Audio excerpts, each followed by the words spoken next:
Bismillahirrahmanirrahim. Assalamualaikum warahmatullahi wabarakatuh. Inna hamdanillah nahmaduhu wa nasta'inuhu wa nastaghfiruh wa na'udzu billahi min syururi anfusina wa min sayyiati a'malina. May yahdihillahu fala mudilla lahu wa may yudlil fala hadiyalah. Asyhadu an la ilaha illallah wa asyhadu anna Muhammadan abduhu wa rasuluh.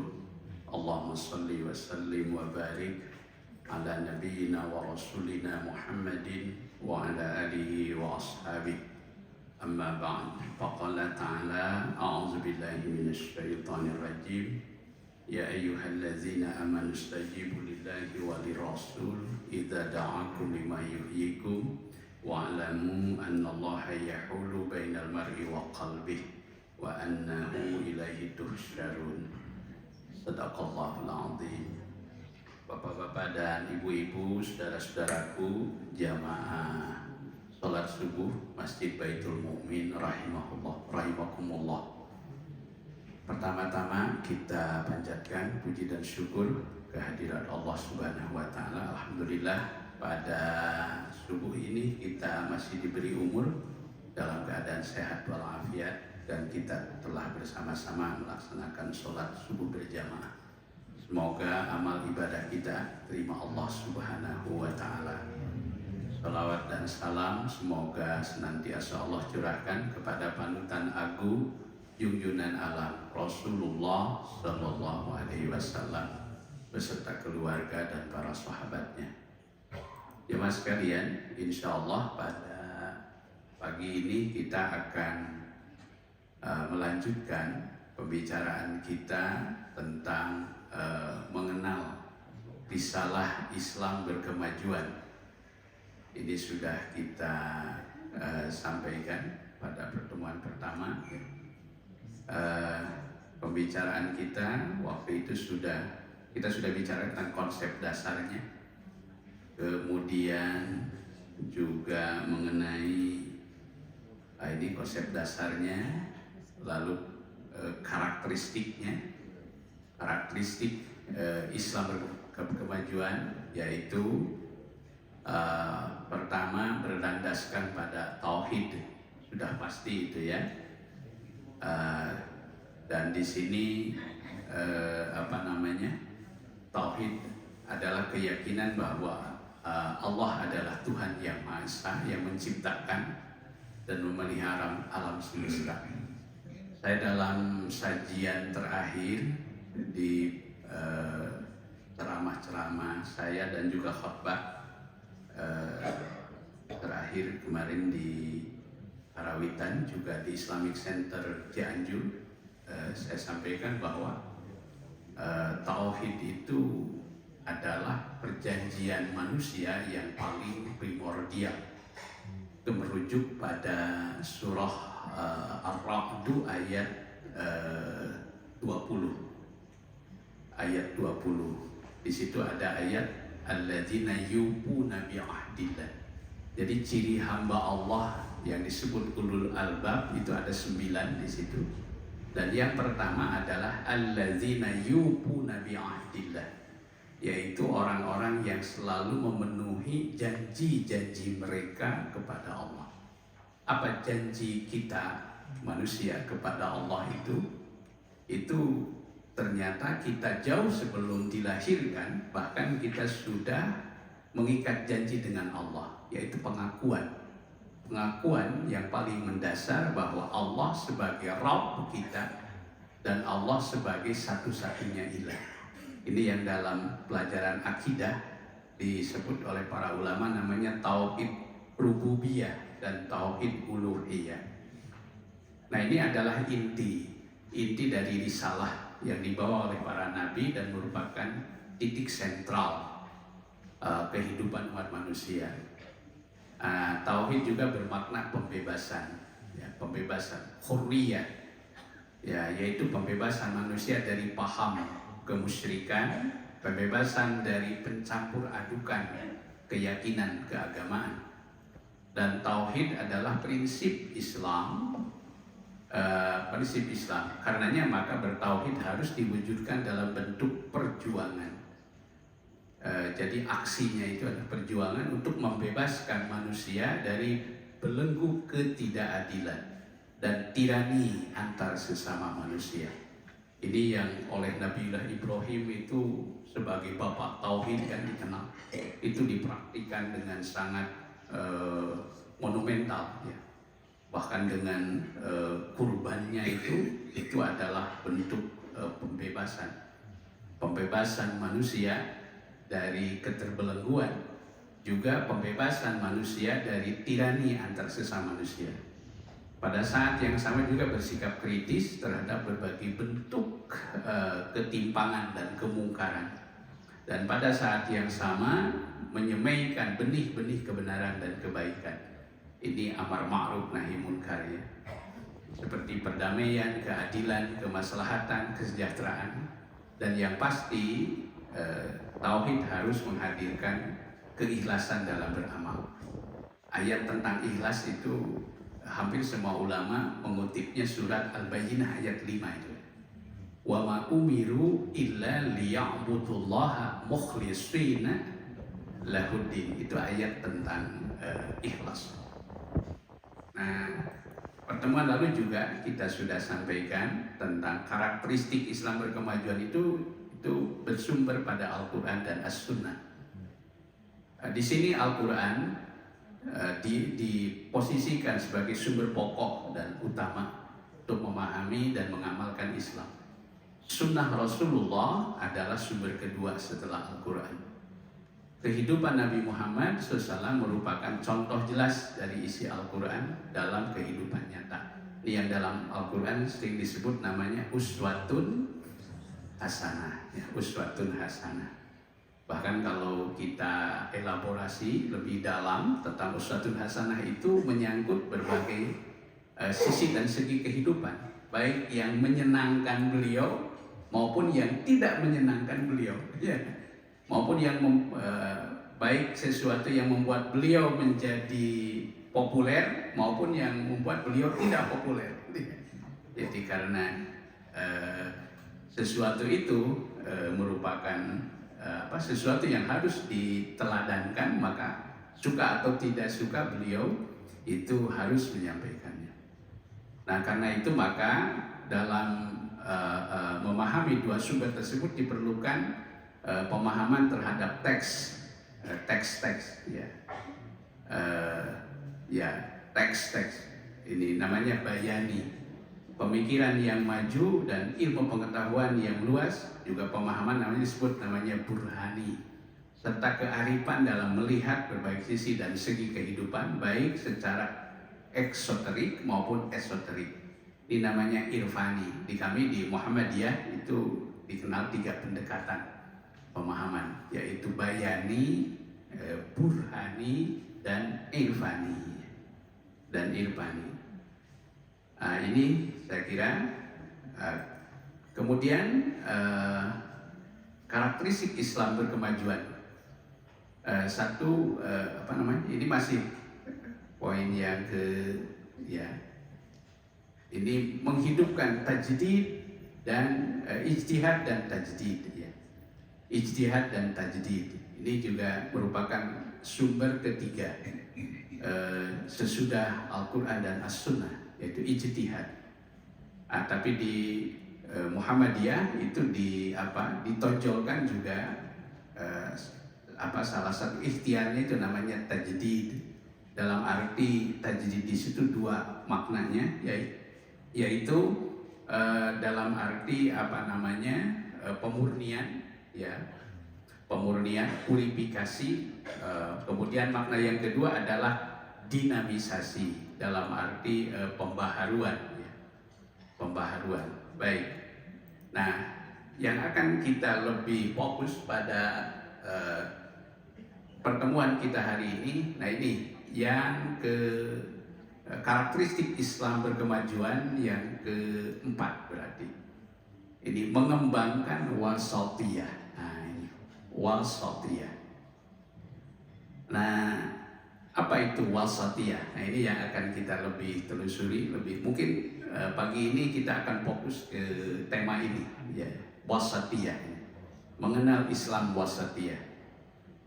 Al-Quran menyatakan bahwa sejatinya karakteristik umat Islam adalah umat yang, mohon maaf saya ambil bahasanya dari, ada campuran bahasa Sunda, umat yang siger tengah. Nah ini ya, kalau bahasa Sunda itu siger tengah, siger tengah ya. Atau bahasa Indonesianya tengahan. Itu yang dalam Al-Quran disebut namanya ummatan wasaton. Itu surat Al-Baqarah ayat 143. Nah, di situ Allah Ta'ala berfirman, a'udzubillahi minasyaitonirrajim, wa kadzalika ja'alnakum ummatan wasatan litakunu syuhada 'alan nas wa yakuna ar-rasul 'alaikum syahida.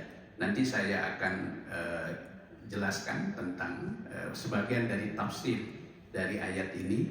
Ini kebetulan alhamdulillah kajian tentang wasatiyah ini menjadi bahan skripsi anak saya yang pembimbingnya adalah Profesor Rosikhan yang sekarang rektor UIN. Jadi nanti saya sampaikan beberapa bagian penting dari apa yang pernah disajikan itu. Nah, jadi Al-Quran menyebut kita umat Nabi Muhammad SAW itu adalah sebagai ummatan wasaton, ya. Ummatan wasaton yang bisa diterjemahkan umat tengahan, ya. Umat yang siger tengah, ya. Yang mengandung makna antara lain ummatan wasaton itu juga mengandung makna unggul, ya, unggul dan tegak. Nah ini unggul dan tegak. Jadi umat Islam itu harus menjadi umat yang unggul, ya. Jadi jangan menjadi umat yang terbelakang, ya. Baik dalam dalam peradaban, ya. Dan itu sejarah telah membuktikannya. Ketika umat Islam mengalami puncak peradabannya kan pada masa kejayaannya, yaitu Andalusia itu sampai 8 abad, gitu ya, Andalusia. Kemudian dulu di zaman dinasti Abbasiyah, ya, itu puncak kejayaan Islam. Dan disitulah lahir para ulama-ulama dan cendekiawan Muslim yang mendunia, ya, pada salah satunya adalah Ibnu Sina, ya, dalam bidang kedokteran, ya. Kemudian Ibnu Rushd, ya, orang Barat menyebut namanya Averroes, ya. Kemudian juga Al-Jabbar, ya. Bukan Al-Jabbar nama masjid, ya. Al-Jabbar itu dulu kita belajar matematika itu kan salah satunya belajar apa? Al-Jabbar, ya. Tokoh. Kemudian penemu optik, ya, itu hampir semua perintis dan penemu-penemu sejarah ilmu pengetahuan itu adalah dari kaum muslimin, ya. Termasuk juga Al-Ghazali, ya, dalam bidang filsafat, ya, dan tasawuf dan sebagainya, ya. Baik, jadi unggul dan tegak. Islam itu sendiri sesungguhnya adalah agama wasatiyah yang menolak segala bentuk ekstremisme, ya, ekstremisme dalam beragama, dan sikap sosial baik dalam bentuk sikap berlebihan.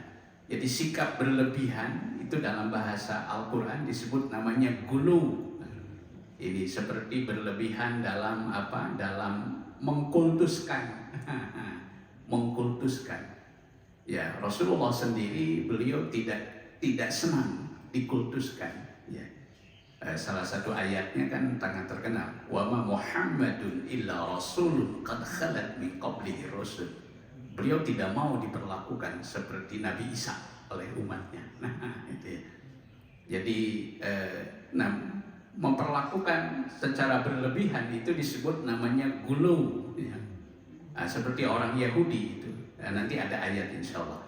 La taghlu fi dinikum. Nah, ya, janganlah kamu berlebih-lebihan dalam agamamu.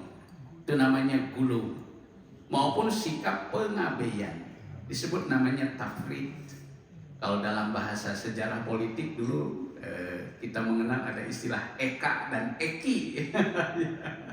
Itu mungkin bapak-bapak dan ibu-ibu sempat mengenal istilah eka dan eki. Apa eka?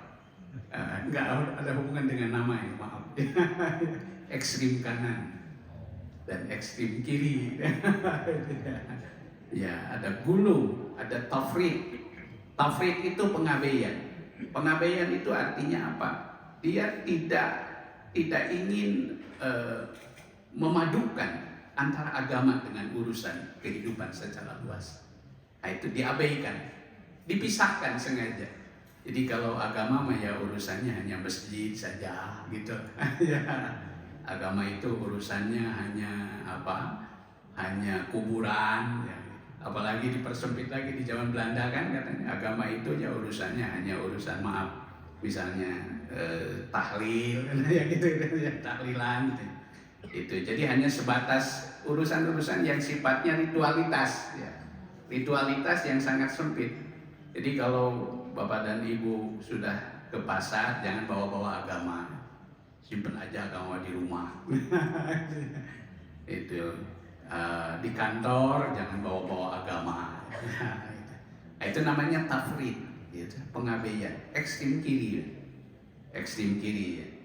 Itu namanya tafrid, ekstrem kiri. Baik, kita lihat, ini masih dalam lanjutan tadi. Wasatiyah juga bermakna posisi tengah, ya, di antara dua kutub, yakni ultra konservatisme dan ultra liberalisme dalam beragama. Nah, selaras dengan itu, wasatiyah menuntut sikap seimbang, ya, menuntut sikap seimbang, tawazun namanya. Ya, maka salah satu ciri ajaran Islam itu al-mizan, keseimbangan, tawazun, keseimbangan.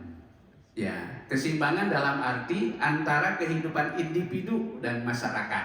Ya, seimbang antara urusan pribadi dan masyarakat, seimbang juga antara lahir dan batin, ya, seimbang antara duniawi dan ukhrawi.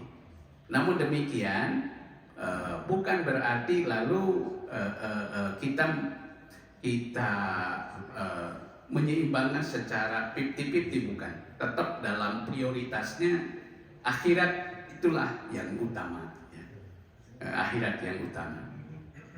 Nah, kemudian juga wasatiyah tidak mengarah pada toleransi terhadap sekularisme politik dan persipisme moral, ya. Jadi wasatiyah itu tidak berarti apa ya, yaitu toleransi yang kebablasan. Bukan toleransi yang kebablasan terhadap sekularisme tadi. Tidak juga berarti permisivisme terhadap moral, sebab permisif kan. Ini kecenderungan sekarang pada rebas, istilah baru dagma pada rebas dalam urusan, tidak demikian. Nah, karena Islam adalah agama wasatiyah, maka ia harus menjadi ciri yang menonjol. Ciri yang menonjol dalam berpikir dan bersikap umat Islam. Ciri dalam berpikir, dalam bersikap umat Islam. Wasatiyah diwujudkan dalam sikap satu. Nah, ini justru yang paling menonjol nih, yang harus di highlight. Ini tegas dalam pendirian. Nah, ini dia. Tegas dalam pendirian. Seorang muslim itu, mohon maaf, tidak boleh mencela-mencelek. Tegas dalam pendirian, teguh dalam pendirian. Ya, luas dalam wawasan. Kemudian luas dalam sikap. Ya, luas dalam wawasan tapi luas dalam sikap. Itu. Kemudian ciri wasatiyah itu menghargai perbedaan pandangan atau pendapat. Jadi kalau kita berbeda pendapat dengan pihak manapun, kita hargai dulu deh. Kita simak dulu.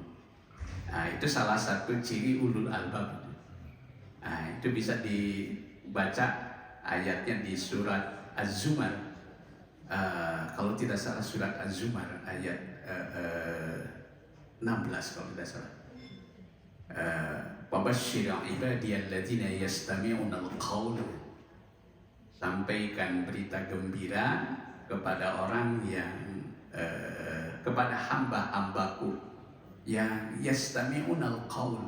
Mereka senang mendengarkan dengan baik setiap pendapat. Dan mungkin pendapat berbeda. Simak dulu ya. Dicerna dulu ya. Itu pamisah bahasa Sunda mah dibeuweung, diutahkeun. Dicerna dulu lah, minimal didangukeun heula. Babashshir ibadiyalladzina yastami'una al-qaul. Sampaikan berita gembira kepada hamba-hambaku yang selalu mendengarkan perkataan al-qaul. Kalau kata As-Suyuti di situ minimal 3 yang disebut qaul itu. Pertama sudah pasti firman Allah. Yang kedua adalah sunnah Rasulullah Shallallahu Alaihi Wasallam. Dan yang ketiga qaulul ulama. Jadi disimak dulu, didengarkan dulu dengan baik. Bayat tabi'una ahsana. Lalu dia ikuti mana pendapat yang terbaik. Ulaikal ladzina hadahumullah. Mereka itulah orang-orang yang telah diberi hidayah oleh Allah. Wa ulaika hum ulul albab. Dan mereka itulah yang disebut ulul albab. Baik. Jadi menghargai perbedaan pandangan atau pendapat. Menolak pengkafiran terhadap sesama muslim. Ini salah satu sikap moderasi. Menolak pengkafiran terhadap sesama muslim. Jadi hanya karena berbeda pendapat dalam fikih, ya, kita tidak boleh cepat menjustifikasi. Itu takfiri namanya, mengkafirkan. Ya, ini salah satu karakteristiknya. Kemudian memajukan dan menggembirakan masyarakat. Ini punya semangat untuk selalu ingin memajukan dan menggembirakan. Ya. Menggembirakan itu kalau di kami di Muhammadiyah, memajukan itu antara dengan mencerahkan, ya. Mencerahkan pikiran, wawasan, gitu ya. Kemudian menggembirakan itu yaitu dengan antara lain dengan memberdayakan. Memberdayakan tentu yang lemah, memberdayakan. Kemudian memahami realitas dan prioritas. Ini. Memahami realitas dan prioritas. Jadi dari sekian banyak fakta dan realita hidup kan, wah kantenan ayeuna kami kalau sekarang itu kalau diikuti Pak, semua berita-berita itu membuat kita jadi bingung sendiri. Dan bingung sendiri. Bahkan kemarin anak saya itu bilang, Pak, ada penelitian, salah satu faktor yang menyebabkan maraknya timbulnya kejahatan saat ini itu karena terlalu dieksploitasi berita-berita. Berita TV kan sekarang macam-macam Pak, realita itu ya. Jadi terlalu diekspos ya. Iya. Sehingga bagi orang-orang yang pikirannya pendek kan itu menjadi semacam semacam inspirasi dalam itu ya.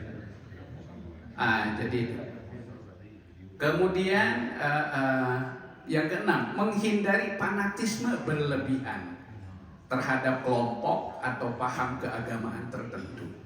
Jadi fanatisme golongan itu disebut namanya as-sabiyah. Kemudian yang ketujuh, ini memudahkan pelaksanaan ajaran agama.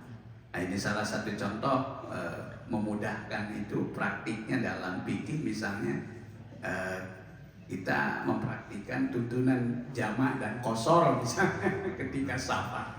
Itu kan bahkan disebut sedekah. Nah, seringkali karena kebiasaan kita yang memang belum terbiasa di perjalanan juga, kadang-kadang kita sering mempersulit diri. Itu ada, karena itu ada yang disebut namanya dalam kaidah usul fikih itu kan ada yang disebut namanya apa, rukhsah ya. Ada rukhsah ya, ada yang disebut namanya apa ya, yang sifatnya pokok, yang prinsipil ya. Nah, ini gambaran secara umum mengenai apa namanya, mengembangkan wasatiyah ya. Selanjutnya pada ibu sekalian, saya ingin masuk lebih dalam tentang wasatiyah ini. Kita coba lihat ini ya.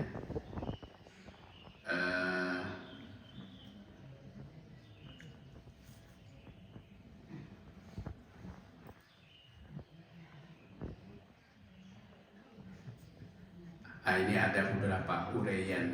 Ini kebetulan tentang moderasi Islam, wasatiyah bil Islam. Ini anak saya menyajikannya itu dalam satu kebetulan judul skripsinya itu adalah tentang moderasi Islam dalam pandangan seorang ulama namanya Syekh Wahbah Az-Zuhaili dalam tafsir Munir beliau. Di sini kita tidak akan masuk terlalu dalam ini ya, ini pengertian secara etimologis. Kemudian di sini juga ada penjelasan. Nah, ini ayat yang menjadi rujukan utama dalam wasatiyah. Ada ayatnya. Ini pertama surat Al-Baqarah ayat 143. Ini di permulaan juz kedua.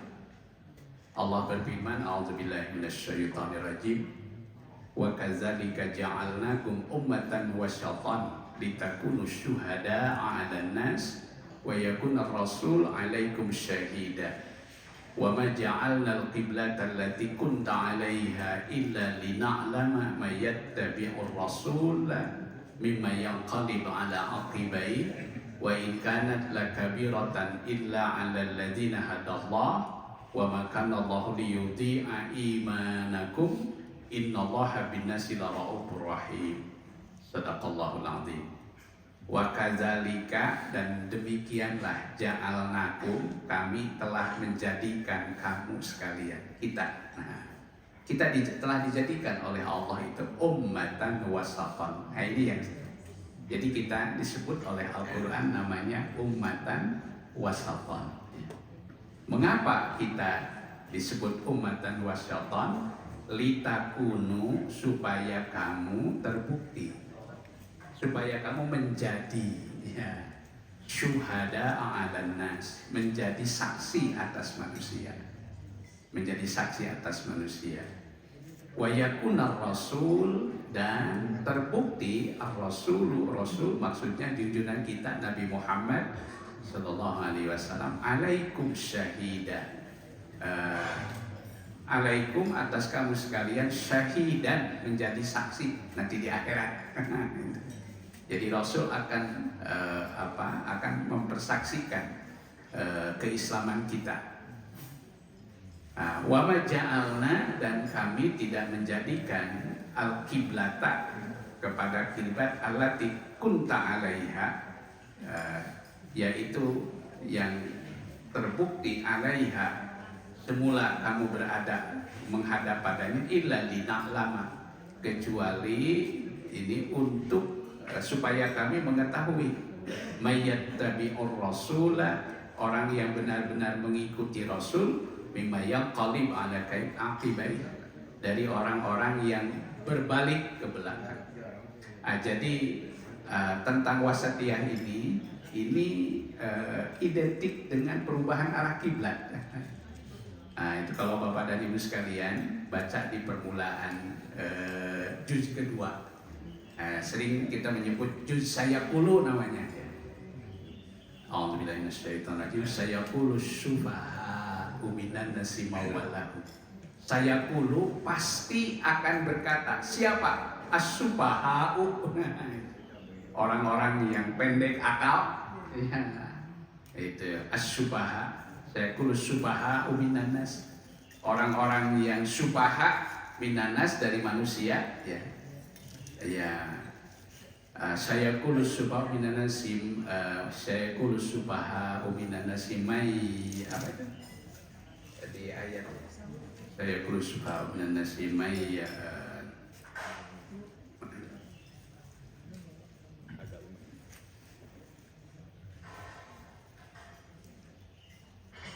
mawallahum an qiblatihim allati kanu 'alaiha. Orang-orang yang subaha, ya, as-subaha itu artinya orang yang akalnya terguncang. Siapa mereka? Yaitu orang-orang Yahudi. Orang-orang Yahudi. Jadi riwayatnya kan asbabun nuzulnya perubahan arah kiblat itu, Bapak dan Ibu sekalian, itu ketika Rasulullah SAW hijrah dari Mekah ke Madinah, beliau itu sebelumnya berkiblat dalam sholat itu menghadap terlebih dahulu ke Baitul Muqaddas, ke Masjidil Aqsa. Selama berapa lama? Selama kurang lebih 17 bulan. 17 bulan. Jadi menghadap ke utara, ya, Masjidil Aqsa. Nah, meskipun sesungguhnya hati kecil beliau sendiri itu berontak, ya. Karena beliau merasakan bahwa wah, nggak benar nih saya mengikuti mereka. Nah, gitu. Maka Rasulullah SAW kemudian mengekspresikan ketidaknyamanan beliau itu ketika menghadap ke Baitul Maqdis atau Baitul Muqaddas itu. Nah, setiap hendak sholat itu beliau ini selalu menegadahkan wajah ke langit. Qad nara taqalluba wajhika fis sama. Sungguh aku perhatikan bagaimana engkau membolak-balikan wajahmu ke langit. Jadi menunjukkan tanda-tanda kegamangan. Itu tidak yakin. Nah, maka kemudian Allah Subhanahu wa taala setelah 16 bulan dalam satu riwayat, 17 dalam riwayat yang lain, beliau kemudian memerintahkan kepada Nabi untuk mengalihkan arah kiblatnya ke kiblat yang beliau inginkan, yaitu ke Ka'bah Baitullah, ke Masjidil Haram. Nah, itu di permulaan juz yang kedua. Itu. Jadi ini wakadzalika ja'alnakum ummatan wasyatan itu sama tantangannya dengan ketika Nabi diperintahkan untuk merubah arah kiblat. Mawallahu an qiblatihim allati kanu 'alaiha. So bahasa Sunda mana naonan cenah eta teh. Ya. Ngarubah kiblat segala itu. Yang sudah sekian lama mereka berkiblat mengikuti kita, apa-apaan tuh, nah gitu lah. Itu jadi dipersalahkan gitu ya. Mawallahum an qiblatihim allati kanu 'alaiha. Qulillahil masyriq wal maghrib yahdi may yasha'u ila siratin mustaqim. Nah, baru kemudian ayat ini, wa kadzalika ja'alnakum ummatan wasyatan litakunu syuhada. Nah, yang jadi fokus perhatian kita sekali lagi yaitu tentang umatan wasatannya itu. Jadi umat Muhammad ini disebut sebagai umatan wasatan. Nah, disinilah kita coba kutipkan beberapa pendapat ahli tafsirnya. Imam At-Tabari dalam Jami'ul Bayan fi Tafsirul Quran menafsirkan kadzalika ja'alnakum ummatan wasatan itu dengan adil. Dengan kata adil, beliau mengartikan dengan adil. Imam At-Tabari ya, dengan adil. Dalam tafsir Al-Manar, Muhammad Rashid Ridha menafsirkan dari kaja'alnakum ummatan wasatan sebagai salah satu bagian dari hidayah, kata beliau. Hidayah yang bersumber langsung dari Allah Subhanahu wa Ta'ala. Itu kata Rashid Ridha. Kemudian Abdurrahman As-Sa'di dalam tafsirnya menjelaskan bahwa yang dimaksud dengan ja'alnakum ummatan wasatan adalah adlan khiyaran, adil dan utama. Allah menjadikan umat ini sebagai ummatan wasatan dalam seluruh aspek agama. Jadi kita mempraktekkan wasatiyah dalam beragama itu dalam seluruh aspek. Bukan hanya dalam beribadah, tapi juga dalam kita hidup berekonomi. Ya. Misalnya disebutkan dalam salah satu ayat. Disebutkan dalam salah satu ayat bahwa ketika kita bersedekah pun, maka Islam mengajarkan hendaklah kita tidak boleh kita wala taj'al yadaka maghlulatan. Janganlah engkau jadikan tanganmu itu maglulah, itu begini. Jadi kalau kita melihat ada orang yang membutuhkan pertolongan kita, maka kita maglulah, gitu. Itu maglulah itu gitu. Tidak peduli. Tidak. Tapi wala tabsudha kullal bas, jangan juga kita terlalu itu ya. Kullal bas. Artinya itu keseimbangan. Jadi wasatiyah. Ya. Dalam ayat lain, dalam pola hidup keseharian. Dalam contoh misalnya sederhana. Kita tidak boleh terlalu pelit, tapi juga tidak boleh terlalu berehan. Pokoknya yang namanya terlalu itu sikap-sikap yang tidak sesuai dengan ajaran. Istilah Bang Haji Omar gitu kan.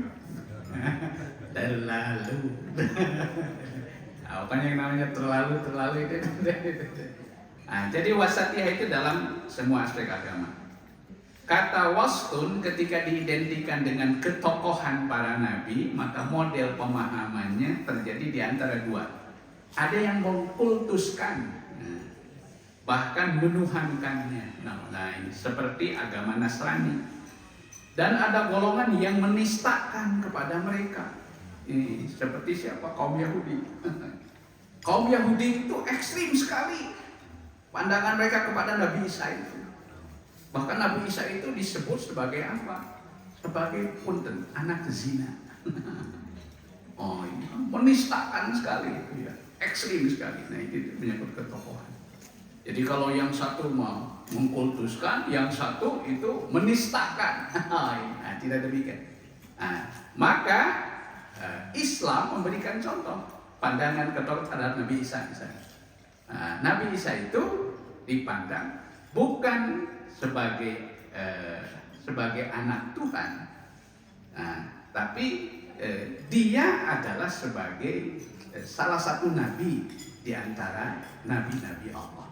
Nah ini sebagaimana pernyataan dari Nabi Isa sendiri ketika beliau masih lahir, baru bayi kan gitu ya. Ini Abdullah.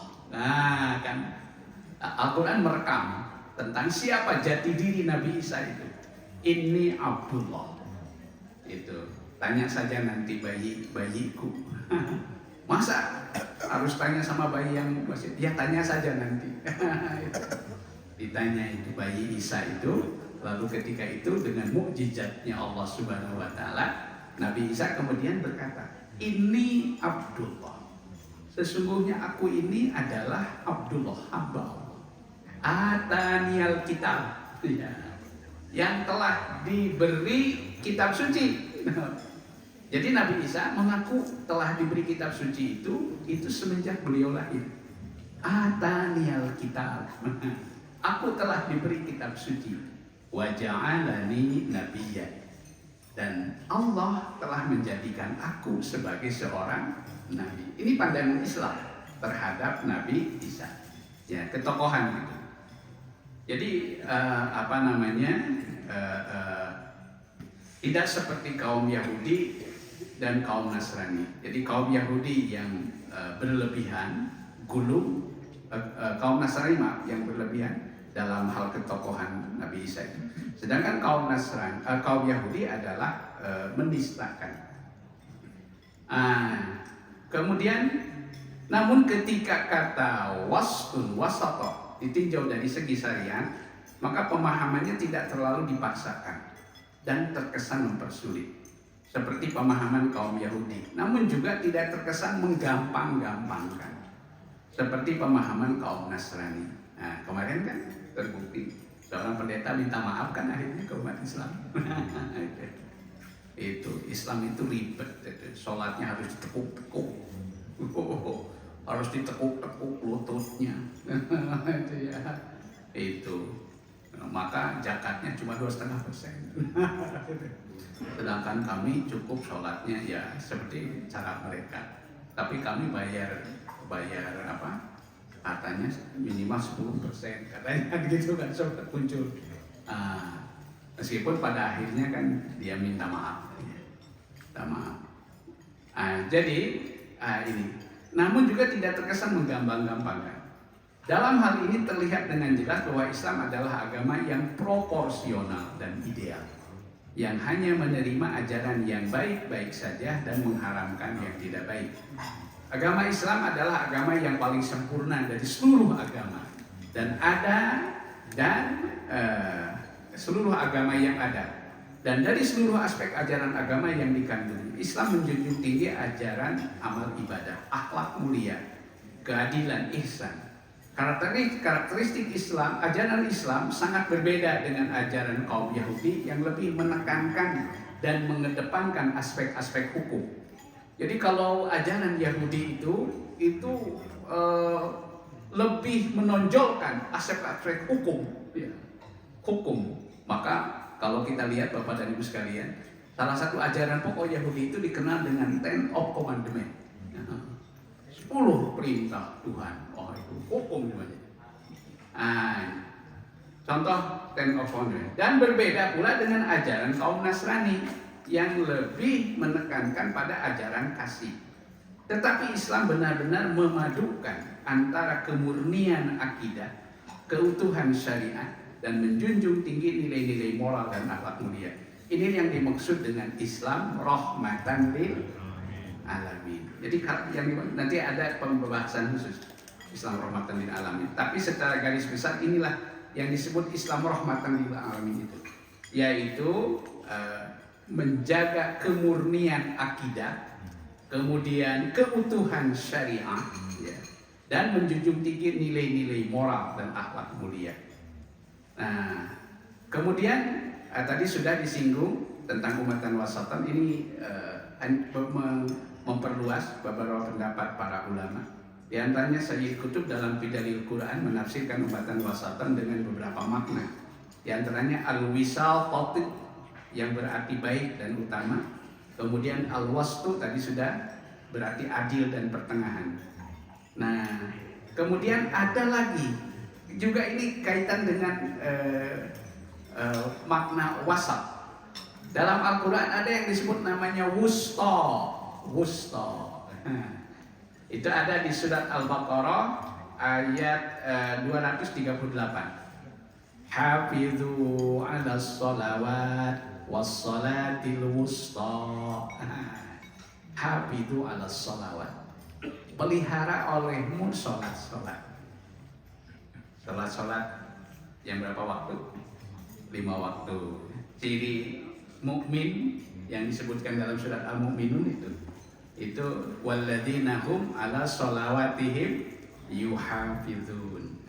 Hafidhu 'ala sholawat, pelihara olehmu sholat terutama wassalatil wusta, dan sholat wusta, ya. Wa qumu lillahi qanitin.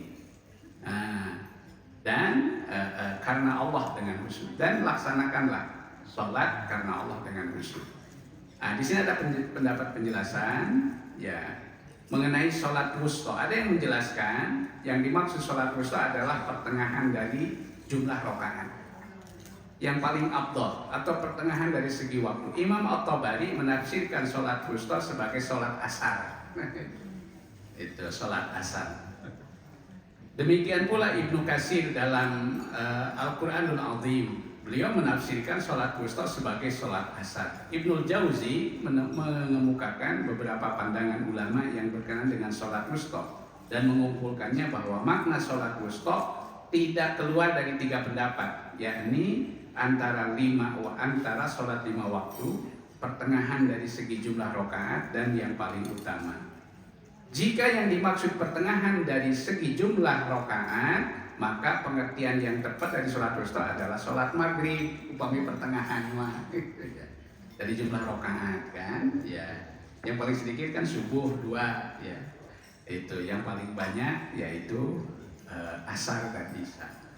Ya, itu kan ada orang yang iseng tanya, katanya gimana aja Islam deh? Itu waktu duhur sudah lelah kok rakaatnya 4. Itu sementara kita masih segar bugar gitu, rakaatnya cuma 2. Nah, itu membuktikan bahwa Islam itu adalah ta'abudi. Kalau logikanya itu mah logika olahraga, itu mah logikanya logika olahraga, bukan logika ibadah itu ya, logika olahraga. Istilah Jawa orang kampung mah, itu mah lagi di Mekah nah gitu. Jawaban orang kampung terus di Mekahnya itu gitu. Sedangkan yang terbanyak adalah rakaat. Jika yang dimaksud pertengahan dari segi waktu, maka sholat wusta adalah sholat asar, karena didahului dengan 2 sholat yang dilaksanakan di siang hari dan 2 sholat di malam hari. Ikrimah menafsirkan sholat wusta dengan sholat subuh. Ada juga sholat subuh, karena pertengahan antara malam dan siang. Sebagian pendapat wusta adalah sholat duhur, karena waktunya yang bertepatan dengan pertengahan siang. Ada juga yang berpendapat sholat wusta adalah sholat isya, karena pertengahan di antara 2 sholat yang tidak bisa dikosor, ya, maghrib dan subuh. Dari sekian banyak pendapat, ternyata yang paling kuat dalam hal ini adalah pendapat yang mengatakan bahwa sholat wusta adalah sholat asar. Ini pendapat yang paling kuat. Sholat asar wusta. Nah, saya hadisnya, ya, ini hadisnya. Sagaluna anis sholati wusta sholat al-asri, mala Allahu buyutahum wa kuburihim naran summa sholaha bainal isya'aini bainal maghrib wal isya. Mereka kaum musyrikin telah menyibukkan kita dari sholat wusta, yakni sholat asar. Semoga Allah memenuhi rumah dan kuburan mereka dengan api neraka. Jadi orang-orang musyrik itu menggoda Rasulullah dan para sahabat itu, sehingga sholat sempat Rasulullah dan para sahabat sholat asarnya itu diakhirkan. Kemudian Rasulullah melaksanakan sholat asar di antara 2 sholat malam, yakni antara maghrib dan isya. Hadis diriwayatkan oleh Imam Al-Bukhari nomor 6396 dan Imam Muslim nomor 6627. Dalil lain adalah hadis Abdullah bin Mas'ud bahwa Rasulullah SAW bersabda, sholat wusta sholatul asri. Sholat wusta adalah sholat asar. Tirmidzi juga mengatakan demikian. Jadi tentang wusta itu ternyata ayatnya Islam wasatiyah itu banyak selain ayat tadi. Kemudian juga ada ayat yang sering kita baca, ya. Ini misalnya kata ausat yang terdapat dalam Al-Quran surat Al-Qalam ayat 28 berikut ini. Qala ausatuhum alam aqul lakum laula tusabbihun. Berkatalah seseorang yang paling bijak di antara mereka, bukankah aku telah mengatakan kepadamu mengapa kamu tidak bertasbih? Nah, di dalam ayat lain juga, nah ini ada kata wusta juga, ya, yaitu di surat Al-Adiyat itu. Wawasat, bukan Al-Adiyat ya Pak, Al-Adiyat ya betul. Wal-adiyati dhabha, wal-muriyati qadha, wal-mughirati wawasat nabihi jam'a. Wawasat nabihi jam'a. Yang dalam surat Al-Adiyat ya, ayat 100. Surat 100 ayat 5 yang berpawasat nabi. Yang dalam Al-Quran dan tafsirnya terbitan daripada agama ayat ini diterjemahkan dengan lalu menyerbu ke tengah-tengah kumpulan musuh. Inilah Bapak Ibu sekalian sedikit. Jadi hari ini kita fokus pada apa yang disebut namanya menjunjung tinggi bahwa paham Islam berkemajuan itu adalah Islam yang mengembangkan, ya, mengembangkan pandangan wasatiyah, ya, pandangan wasatiyah. Nah, tapi perlu digarisbawahi juga bahwa yang dimaksud dengan wasatiyah itu bukan berarti ini ada beberapa catatan, tidak seperti yang dianggap oleh Barat, ya. Ada yang disebut namanya, Barat menyebut ada yang disebut namanya Islam moderat. Itu tidak demikian. Sebab Islam moderat dalam pandangan Barat itu adalah Islam yang cenderung kompromi dengan kepentingan mereka. Karena itu Islam moderat itu belum tentu bisa diidentikan dengan wasatiyah. Ini catatan saja. Nah, saya kira demikian. Ini ya, mohon maaf kalau kurang runut ya. Nah, tapi mudah-mudahan ini menguatkan ya wawasan kita bahwa kita sejatinya adalah ummatan wasatah, ya. Nah, ada waktu 5 menit, barangkali 7 menit, 10 sampai 10 menit ya, kalau ada pertanyaan. Mangga diaturanan Pak Ketua DKM. Assalamualaikum, terima kasih. Waalaikumsalam warahmatullahi wabarakatuh. Hadis Rasul kalau umat Islam di akhir zaman seperti di lautan, apakah ini Islam berkemajuan menyikapi itu? Terima kasih. Punten Pak agak gitu. Ya. Saya pernah baca hadis Rasul kalau umat Islam di akhir zaman ini seperti buih di lautan. Oke. Nah, Ustadz kan Iya. siap masalah Islam Baik. berkemajuan. Apakah ini untuk menyikapi itu? Terima kasih. Baik, terima kasih. Wah, ini pertanyaan luar biasa sekali ini. Ya.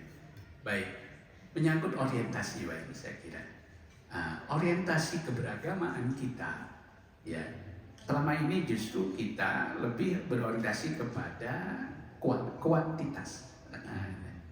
Orientasinya kuantitas. Kita seringkali bangga dengan jumlah yang besar, ya. Bangga dengan jumlah yang besar. Nah, sementara kualitasnya kecil. Ini dia, kualitasnya kecil. Nah, karena itu maka Al-Quran itu menyebut bahwa kita umat Islam ini harus menjadi umat yang bukan hanya bangga dengan kuantitas, tapi justru kita harus bangga dengan kualitas. Lihat surat Al-Kahfi ayat 7. Inna ja'alna ma'alal ardi zinatan lah. Sesungguhnya kami telah menjadikan apa yang ada di muka bumi itu zinatan, sebagai perhiasan, pernak-pernik ya bagi manusia. Linabluwahum, supaya kami, seolah Allah, ada kata Allah, dapat menguji mereka umat manusia itu, untuk diuji ayyuhum ahsanu amala. Siapakah di antara mereka yang paling baik amalnya? Artinya apa? Kualitas. Kualitas. Jadi ke depan siapakah umat yang akan survive, yang akan bertahan dalam konteks kehidupan, baik sebagai pribadi maupun dalam kehidupan sebagai umat, adalah umat yang berkualitas. Bahkan saya menyebut bukan hanya berkualitas, Pak. Saya menyebut yaitu umat yang unggul. Nah, umat yang unggul. Ini yang berdaya saing itu, yang berdaya saing. Tapi kalau kita lebih masih suka membangga-banggakan kuantitas, justru kita akan cenderung lebih banyak dimanfaatkan. Dan ini yang kita rasakan hari ini. Nah, jadi terutama dalam hubungan ketika kita membutuhkan partisipasi umat Islam dalam hubungan dengan muamalah. Itu katinggal karaos. Bahkan kadang-kadang perkataan orang tua kita itu seueur nu raresna. Engke mah cenah di akhir zaman itu umat manusia teh zaman disebutna teh Bapak kantos ngadangu teh zaman ayat-ayat beas. Uning ayat-ayat beas. beras itu ibu-ibu kalau ditapik itu kan, itu dipilih kan. Nah, yang tidak bisa dimasak itu lalu dibuang. Itu. Begitulah, ada seleksi. Ada seleksi dalam kehidupan itu nanti ada seleksi. Nah, siapa yang akan bertahan survive itu adalah mereka yang berkualitas. Jadi yang hanya mengandalkan kualitas itu akan termarginalkan, terpinggirkan. Nah, inilah saya kira yang harus menjadi orientasi kita ya dalam beragama.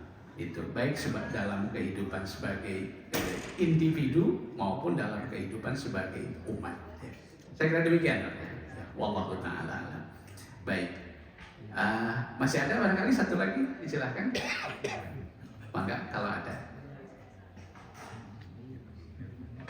Kalau tidak ada, hatur nuhun. Ya. Mudah-mudahan ini menambah ilmu dan wawasan bagi kita sekalian, khususnya bagi saya pribadi. Dan semoga menjadi ilmu yang bermanfaat. Yang benarnya insya Allah bersumber dari Allah dan Rasul. Sedangkan yang kelirunya itu berasal dari kekeliruan saya pribadi. Mudah-mudahan Allah Subhanahu wa Ta'ala memaafkan kehilapan-kehilapan kita sekalian. Rabbana innana sami'na munadiya yunadi lil iman an aminu bi rabbikum fa amanna rabbana faghfir lana dzunubana wa kaffir 'anna sayyi'atina wa tawaffana mal abrar. Rabbana taqabbal minna innaka antas samiul 'alim wa tub 'alaina innaka antat tawwabur rahim. Rabbana atina fid dunya hasanah wa fil akhirati hasanah wa qina adzabannar. Wa sallallahu ala nabiyyina Muhammad wa alihi wasallam. Walhamdulillahi rabbil alamin. Kita tutup dengan kibarat majlis. Subhanakallahumma rabbana wa bihamdika asyhadu an la ilaha illa anta astaghfiruka wa atubu ilaik. Nasrun minallah wa fathun qarib wa basyiril mu'minin. Assalamualaikum warahmatullahi wabarakatuh.